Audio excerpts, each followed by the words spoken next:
But I think one of the reasons why these people have this deep-seated anger and resentment is there's a bunch of people out there that have these lives that are deeply unsatisfying, because I think somehow or another, through momentum and just through things falling into place the way they are, and people trying to fit their lives around the way these pieces have fallen into place, there are so many people that are working all day long doing something that is deeply unsatisfying and almost painful to them. Yeah, soul killing. Soul killing. Yeah. They're stuck in traffic all day, and then they're stuck in a cubicle after that. They relish the time to take a shit in the bathroom and look at their phone. I mean, they literally do that. That's a highlight of someone's day.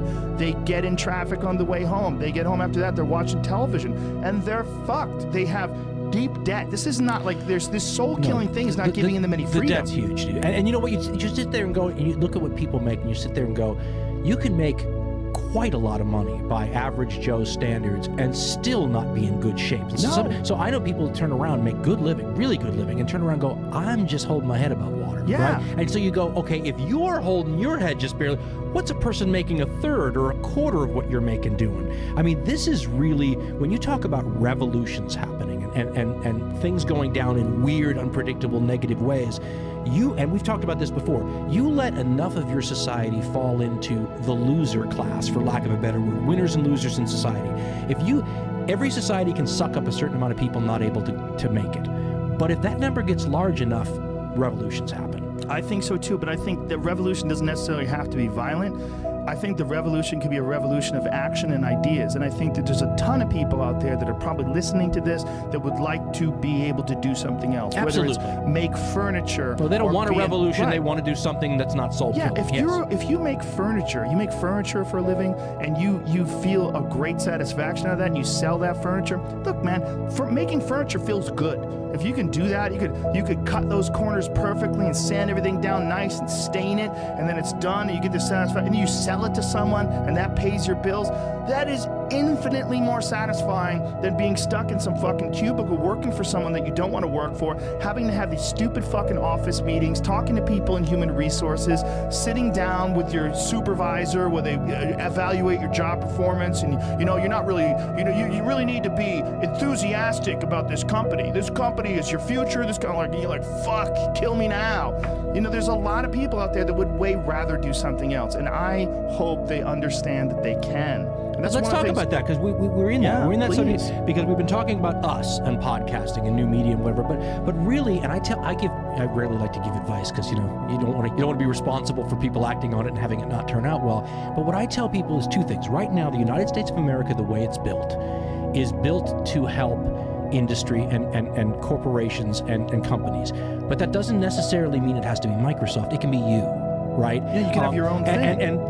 Let's talk about the furniture builder. Once upon a time, there were huge things in your way, including needing to get loans and all these other things to just start a business. So you're behind the 8 ball right away, and the pressure's on, because if it doesn't work, you're in debt. Whereas, we started these podcasts, there's no brick or mortar. Now you've got just the Rogan Tower. It's a little bit different. But once upon a time, it's like in the back of your bedroom, and you've got a company, and it's got a show, and people are listening. If you make your furniture, and you don't have to have a brick and mortar store, but you can put a website up, make it with Squarespace or one of those other things, and all of a sudden you have a business out of your house, the freedom, the satisfaction, the ability to set your own hours, and here's the best part, the fact that if you start making a lot of money somehow, you're not going to have your boss cut your commissions. I knew sales guys who made so much money that their bosses cut their commissions because you can't make more than your bosses. Well, listen, when you have your own small business, the sky's the limit. If you make $10 million, you make $10 million. Yeah. So I always tell people that if you can, and it's not always something they can do, maybe you do it on the side when you've got your regular job, starting a small business now, in this climate that we have right now, is not only possible, it's not that much of a gamble, because if worst comes to worst, you didn't invest $100,000 you didn't have starting it all the time, right? Yeah. That website didn't cost you that much. The investment for the tools you may have had already. Podcasting's a perfect example. We make business, like my buddy says, we sell zeros and ones. Yeah. That's what we do. Well, it's never been easier to have a website either. No. Easier with companies like Squarespace. You could develop a website. You could literally build an amazing website in a fucking sell hour. your furniture. And you have a free online store with it, and they have these drag and drop user interfaces. You use photos, you drag them onto there, size it in place, boom. Next thing you know, you've got a website. Sell your furniture. furniture, sell whatever the fuck you make, whether you make clothes or you're designing backpacks, or there's a lot of people out there that have interests and they've never pursued those interests because they're fucking tired from doing boring, soul-sucking It's job. hard to go to work and put your effort into that and then come home and then work for yourself. It's very hard. But I'll tell you what, there's a part, like you said, there's a part of it that once you start making stuff for yourself, that's self-motivating, right? I told somebody to start a podcast. I said the first time you get some feedback email, that will kick you in the rear end to keep doing it becomes life is a verb, I always say, and you have to actually act. But by acting, you change everything in your future. Another guy said to me, it's a great line. He said, with podcasts, it's not always how many people are listening. Sometimes it's who they are, right? So my grandmother's philosophy was always that you should keep walking and talking. But in her era, walking and talking meant going and shaking people's hands. And now you can network like through the internet, and you never are really shaking people's hands, but you may have a podcast with only 100 listeners. But if one of those listeners is some guy somewhere else who says, oh my God, this guy's furniture is great, or whatever, I'm gonna, maybe you can come and start giving a Pottery Barn, okay? I mean, things open up in ways that you can't predict because you started doing something. And because you have legitimate passion for what you're doing, that resonates with people that experience that. Yeah. If they see fun, I mean, I can't tell you how many artists that I've discovered online just through Instagram or through Twitter. Like it's a creative revolution. Yes, in an amazing way. And I hope, and I think there's way more creative people out there than we realize. Oh yes, absolutely. And I think they would love to have some sort of an opportunity to do something like that, and especially like an artist. Someone who's an artist, man, there's never been a better time to be an artist, because you could showcase your work. And look, if you send me something cool, and you send it to me on Twitter, I'll fucking retweet it. Totally. I retweet things all the time. And all that takes is someone else has to see that and say, wow, that's amazing. And then it just propagates to all these different people's Instagram feeds and all these people's Twitter feeds. And next thing you know, you've got a business and you're up and running. And it's not going to be easy and it's not going to be quick. But the job you're doing now ain't easier quick. The soul-killing one ain't easier quick either. But people think like, oh, how long is that going to take? Oh, but when you start out doing a podcast, well, I only got 10 downloads. Well, that's how it works. We all were there once. Yeah, I was there once. Dude, when we first did it, when Brian and I were first doing this podcast and we were doing it on like Ustream, we would have 200 viewers. And I wasn't doing it for money. I was literally doing it because my wife had gotten pregnant. We had to move from Colorado back to LA, and I was bummed out. I was like, fuck, I thought I escaped. I thought I got out of LA. I was living in the mountains. I was like, this is what I want. I want to be in nature. I was like, I don't want to be back in this fucking hellhole. I'm like, all right, let's do something. And so we started doing podcasts just for a goof, because I was doing stand-up. That was all well and good. But look at how it tied into your stand-up so nicely. Yeah, but my point is, it didn't start out, I didn't start out thinking this is going to replace my income. This is going to be, I just did it as a passion project. And I think if people have a regular day job, if you could just find one thing that you do as a passion project and just keep building on it, just keep watering it, keep adding fertilizer, keep giving it attention, keep giving it focus, and you can escape. You can escape, and you can be self-serving. You could be okay. You're going to be okay. I always ask people when they want to start it, like a podcast, I'll say something like, how many listeners would you have to have for you to care? Right? Yeah. And that's a magic number that's different for everybody, right? But what's great about what we do that's different from broadcasting is that there is a giant pie of people. Let's pretend it's 1 billion. And if you're going to do a podcast on science fiction comic books from the 1950s or something that has such a narrow audience, they'd never put it on television because it's too narrow. You will be able, if you even get 0.00001% of that billion pie, it's not only going to be a decent number of people in terms of what you would think is successful, but they are going to be so enthusiastic because this is an outlet that they don't have. It's like I always tell somebody, if you're into Harry Potter, what are the TV networks giving you?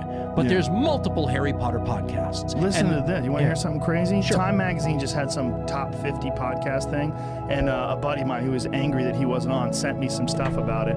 And one of the things he said, dude, there's a fucking podcast on there called The Gilmore Boys.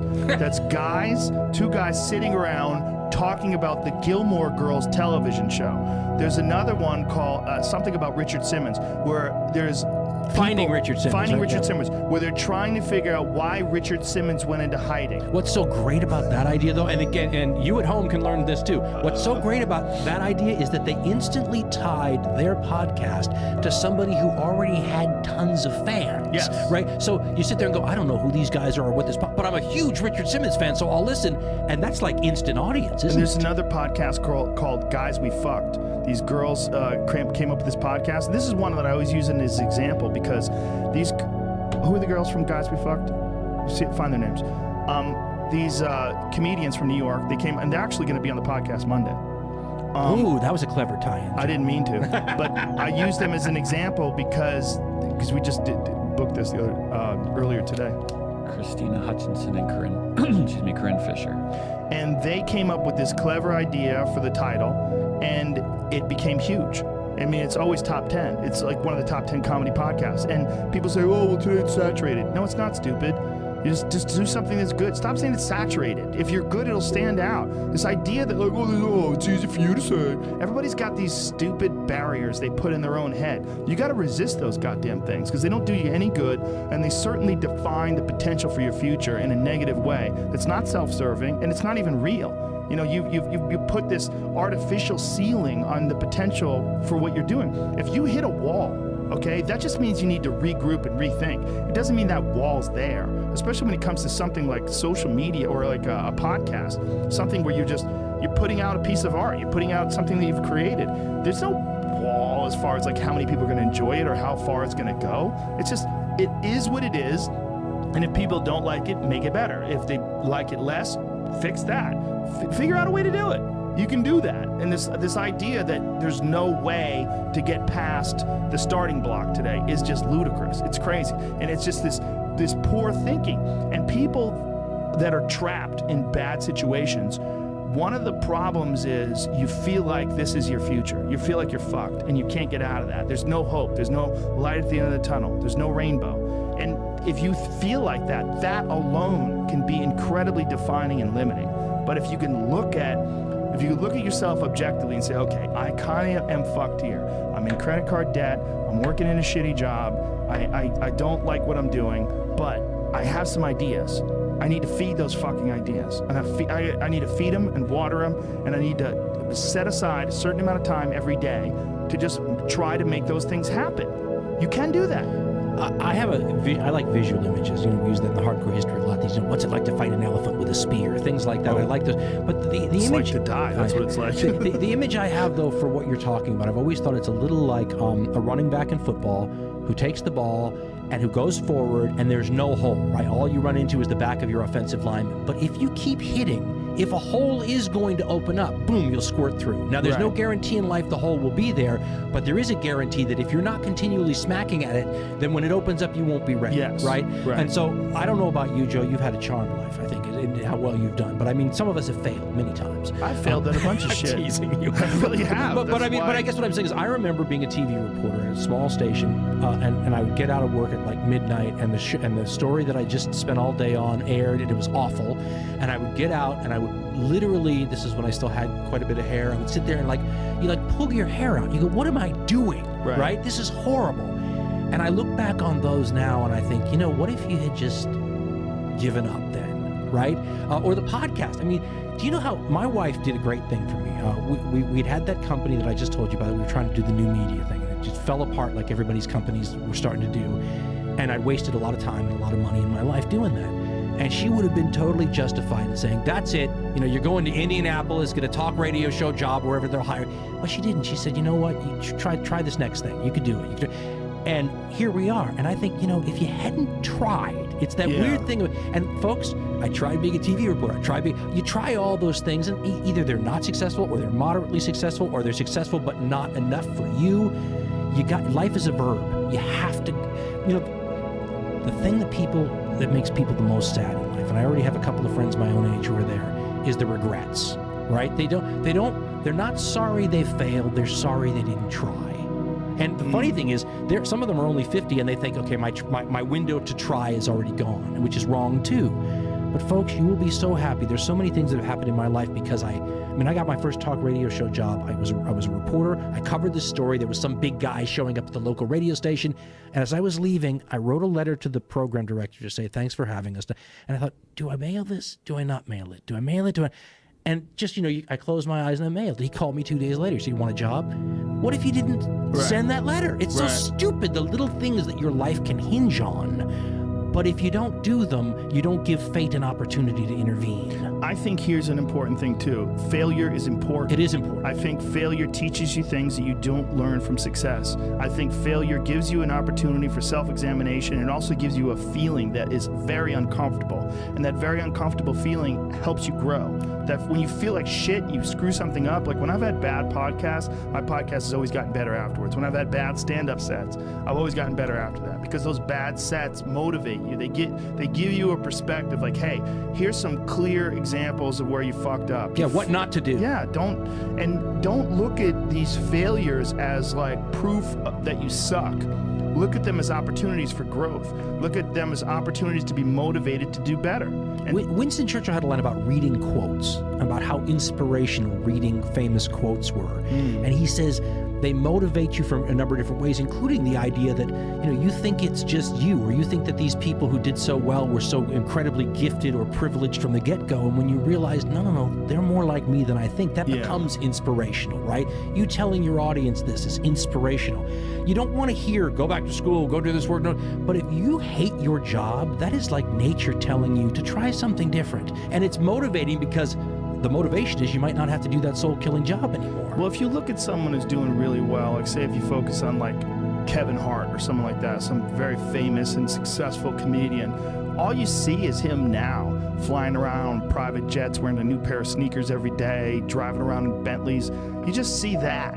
You don't see him being a young kid in Philadelphia, going to open mic nights, scratching and clawing, MC writing Hammer jokes. selling the tapes out of the hatchback. Yeah. All that stuff, man. There's a path, and we think of people like, you see an old person walking down the street, you go, oh, that person's always been an old person. No, that was a baby. That was a baby that became a 90-year-old man. There's a progression that you're not witness to. You don't see it. And that takes place in everything. It takes place in authors. It takes place in comedians and musicians. There is a starting point, and then with time and focus, and as long as you reevaluate and reassess and constantly, objectively look at what you're doing and then pursue it with passion and focus, you get better at things. And you know what? Doing all those things ends up, it's funny, but your life experiences create who you are. And all those things actually make you a more I know I'm speaking to the choir here, but all those things make you a more formidable person. So that eventually that next endeavor is you're more prepared for and you're more formidable. And so, you turn around and you say, what was I like as a 23-year-old intern compared to what I'm like now? And I'm basically a different person. Yeah. And you're a different person because of all these life experiences. I mean, you go to a CENTCOM meeting with the big brat, well, you're more formidable afterwards, right? For sure. But if you don't put yourself in the position, it's life is like coming up to the plate and taking a swing. There are no guarantees you're going to get a hit, no guarantee, and you might even look foolish swinging, but there's no chance of it if you don't get in the batter's box, right? 100%. And one of the things that I've found over the last few years in particular, I've done it in the past, but I did it because they were just goals that I was pursuing on the side, as well as doing stand-up and all the other things that I do in my life. But I've found that things that are completely unrelated to my career that are difficult enhance what I do. Whether it's yoga or running hills or archery or all these things that I pursue. And you've managed to incorporate them into what you do. Yeah. Sort of, but that's just because one of the things that I do is just talk about things that I'm interested in. But they make my focus better because they're hard and because I'm not good at them. So like when I do yoga, I'm not good at yoga. So when I do it, it's hard. It's a fucking struggle. And forcing myself to get through that 90-minute class and try 100% with every pose enhances my stamina for thinking and approaching other things. Let's macro it out a little bit because I'm very interested in what you're saying. So here you and I are talking to the listeners, many of whom are already accomplished and well into their goals, but if they're not, they're listening to this. And I'm thinking to myself, okay, if you're trying to design a society, we had talked about revolution if too many people are the losers in the society. if you said to yourself, what really matters in this society is making more Americans who are happier with their lives, more successful, doing what they want to do. In other words, empowering them to create. How different is that in terms of a setup from what our school system is designed to do now, which is a holdover to essentially make good factory workers, right? I mean, if you said to somebody, listen, this entire country is built for you to become a businessman with your own business, you start your own company. If you taught that in the schools from the get-go and you had workshops and everybody's going to say, damn, we already do that in the schools, I already know. But I mean, if that was the entire goal of your education, to turn every student in that class into a small business person doing their own dreams someday, how would you do it differently than what you do now? Because to me, the biggest crime isn't that we have the kind of system we have, it's that we're not training people on how to utilize it. I mean, we have all these opportunities there, and it sounds like a cliche, but we're doing it. And as you go through it, you say to yourself, well, why can't more people do this? Well, who told them they could? And who said, I mean, this is a little bit of a hand-holding, but I'm teaching this to my kids right now, right? I'm telling them, listen, don't go do the soul-killing job. Work on this thing that you seem to be good at and that you love, and let's work on it now. Yeah. What if I guess what I'm saying is, could we be doing a better job here? And if so, would you have to fight teachers' unions to do it? I mean, what do you have to do to break apart a system that's 140 years old and not working all that well right now to more correspond to the reality that people are growing up in now? Well, I had a conversation with my daughter yesterday about this, my 9-year-old.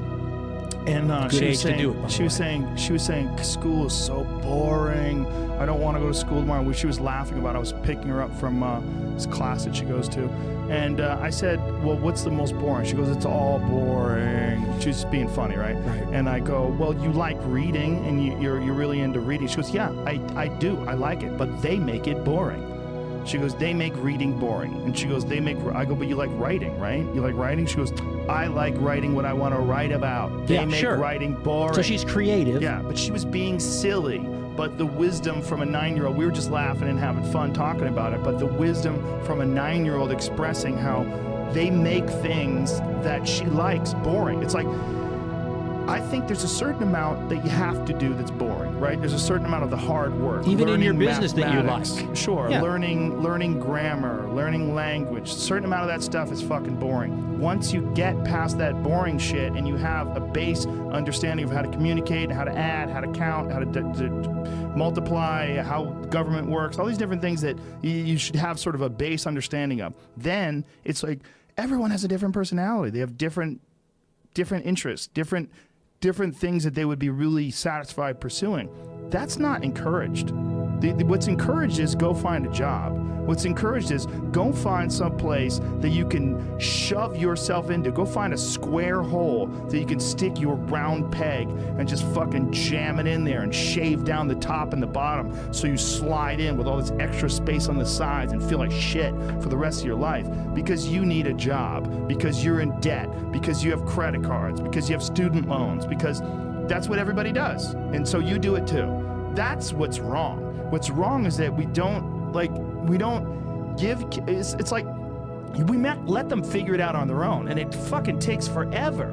It took forever for me. The only thing that I had going for me was that I was crazy and that I'd been spending most of my high school years fighting, so that I was already so far outside of anybody that I was so weird. I didn't fit in anywhere. I was weird too, isn't that funny? I didn't feel like I had I knew one thing, I couldn't work like a regular job. Like I had to figure out something else, because there's the idea of, it was literally the idea of being in an office was like torture. Okay, can I just tell you, so that's the hinge point. The difference between you and this. So here's, if I was creating a fantasy educational system, the hinge point between what you just said is that you said, I couldn't stand this, I couldn't work the real job, I couldn't fit into this, so I did something, I had to find another way. A lot of people get stuck with the "so I had to find another way" part, right? It's funny because, your kids are young enough too, so you went through this, but I mean, when my kids were really young, before they were in the school they're in now, we put them in one of those Montessori schools, the ones that How are those? So like everybody goes together? No, it's different school to school, but the basic concept is that you don't force the children to learn anything specific. You have all these things around, and the children go to what they want to do. So the upside's obviously that from the get-go, they're only reading what they're into. Or the downside, of course, is that there's all this other stuff you're supposed to learn. It's the dichotomy between how do you had talked about needing to have these skills, little math skills. You need some basic foundational stuff. But something is also happening at that level, which is you're finding out which students are into math and would like to have a career in math. Other people are being touched by a foreign language in a way that they think, I'd like to learn more, I'd like to speak it fluently, I'd like to teach it. So in a way, you're already beginning to select what kids are into by exposing them to this stuff. Most of us find it boring, but there might be something. That's where I first found history as a discipline, right? If most kids say, oh God, the last thing I want to hear is some history, but I get turned on by it, okay, well then it's worth exposing you to all those things. I think the problem is that it would be great, for example, to have half your schooling, maybe at that young age, be sort of a Montessori model where you say, okay, we spent our time on reading, writing, and arithmetic. Now we want you to go around, and it has to be, you can't be playing video games unless playing video games is what you want to do for a living and you're going to be able to do some educational work on it. But I mean, I would love to see more of a fostering for the fact that, listen, we're trying to create entrepreneurs here rather than trying to create drone workers on the Amazon assembly line. Now, if you end up on the Amazon assembly line anyway, great, good for you. I'm glad you can bring some food home. But the goal ought to be to let you start a business and maybe employ a bunch of other people, you know? Yeah, and the goal would be to have less unhappy, dissatisfied people. Because it creates a more stable society. Well, also happier. Yeah. It creates more satisfaction. The people that I know that get to do what they want to do for a living, it's not like their lives are completely happy. Everybody's going to face problems, no matter who you are. Absolutely. You know, what did it was a Kanye West who said, do rich people have problems? They're just different problems. I mean, it's everybody's got these challenges, but like you said, there's not a lot more stressful than having a ton of credit card debt, wondering, you know, if you're going to lose your house, wondering how you're going to pay for your kids' education. I mean, all those things are soul crushing. Not only that, because you're in debt, you get nervous, so it suppresses your ability to express yourself and take risks. Because it's a cycle. You don't want to lose your gig. You don't want to, it's like, man, and you're tired. No way to live. You're tired. Yes. I mean, the one thing is, as you get older, I mean, it's funny because getting older is one of those things that you can only understand when you get there. So all through your life, you're going through these, God, isn't this the interesting part of being in your 30s or being in your 40s? So as I go into my 50s now, I'm sitting here going, energy is so under-talked about. Yeah. You know, the ability to, like my buddy who wrote me and said, you know, I feel like I screwed up my life. I didn't take enough chances. I played it safe and now I'm so unhappy. He says, and I just can't motivate myself at 50 years old anymore, energy-wise, to start over. Energy is underrepresented. Well, tell it's hard. That guy he's got to fix his health. I knew you were going to say that. That's what it is. Your health is your engine. Yeah, your health is literally the chassis, the tires, the brakes, the engine of your vehicle that you move through this life with. And too many people don't pay attention to it. The lack of energy is a killer. And as you get older especially. It's not just that. It changes your ability to do things. If you don't have energy, not only will you not have the energy to pursue things, but you won't be able to do them the same way. If you have energy and enthusiasm and say, like, you're healthy and you want to write a book, you're going to have thoughts that'll come into your mind that won't come into your mind if you're exhausted. Agreed. That's fucking huge. That's huge for anything you're trying to pursue, whether we're talking about furniture making, whether we're talking about being an author, whatever it is. Let's talk about ideas for a minute, because I think that's another one. When we talk about small businesses or starting as an entrepreneur, I'm one of those people that is not sure that we don't have a finite number of ideas to each of us, and all of them are valuable enough, even if they don't appear to be on the surface, to write down. Yeah. Right? As a matter of fact, I went to a business meeting a couple years ago with one of these TV guys I was just talking about, and we go to this business meeting, and we're all on our phones and whatever, and he pulls out an old-fashioned journal that you write in, and he just starts writing. And I looked at that and I thought, in one sense, he looks like a dinosaur, but I went out and bought one. And now it's crazy how often, all I do is write ideas in it. And a lot of them I look back on now and I go, okay, that's still stupid. But other ones I look back on and go, God, I didn't know what this idea meant at the time, but 5 years later, this idea is really, I guess what I'm saying is that if you wanted to take almost like a religious view of it, God only gives you so many, write down and cherish the ideas. But there is something to that. Folks, what really is going to make you unique sometimes is the way your brain works differently than anyone's brain who's ever existed on the planet. That's valuable right there. Write down what comes out of the brain. because Well, you capture those things. Yes, because if capture you don't them. capture them, they will slip away. And sometimes the idea isn't good until the second half arrives later. Yeah. Right? So idea number 1's in your book from 5 years ago. Idea number 2 that finally completes that idea arrives later. I mean, I had a friend who was so creative, and he said he gets the best ideas at night. So he just turns on the light at the side of the table, writes it down in the book, and by morning there's another idea down there. Yeah. And quantity has a quality all its own, and sometimes a book filled with interesting ideas out of your individual unique head will help you later on. So write them down. Yeah, you have There's no to. downside. I have an app on my phone where I can just, the Notes app. You Yeah. ever use that? Sure, where sure. it has a little microphone. It's filled with I stuff. talk into that thing. I do too. And it dictates it really almost perfectly. So I'll have an idea and I'll just be driving down the road. I just press that button, I start talking into it, and then I put it down. I got it. Like I got that one. I captured it. Think about people who had one fantastic idea in their life and, Yeah. and built their whole life on it. Yeah. And you never know which idea that's going to be. And you know what? I was an improv. Again, you know more about this than I do, but I was a theater major for my first 2 years of college, and we did improv comedy. And the guy who taught us improv in high school, really, he had a great line. He said, that part of your brain, like every part of your brain, is a muscle. And he said, the more you're thinking, okay, I got to show this Friday that I have to come up with something funny for, the better you get at it. Yeah. And you start looking, your brain starts looking at things and finding things. So you're almost like training it to help you now in this new endeavor. It's a very plastic sort of an approach, but it's the same thing with the ideas. One idea in your little book that you wrote down could make your life, your child. I mean, if you're Henry Ford, I mean, how many people did you employ for decades afterwards because of a good idea? I mean, Yeah. our world is built on those things. And also, like, the idea of having these ideas and the enthusiasm that comes from it, like, it starts to escalate and you start to calculate, like, oh, and I need more and I need this and maybe that. And then the motivation and the momentum of these ideas can lead to enthusiasm. And you that- attract other people who can add. And I mean,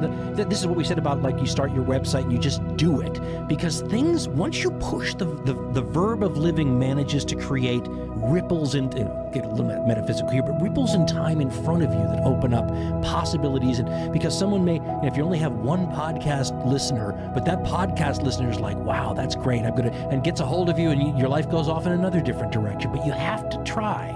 You have to try.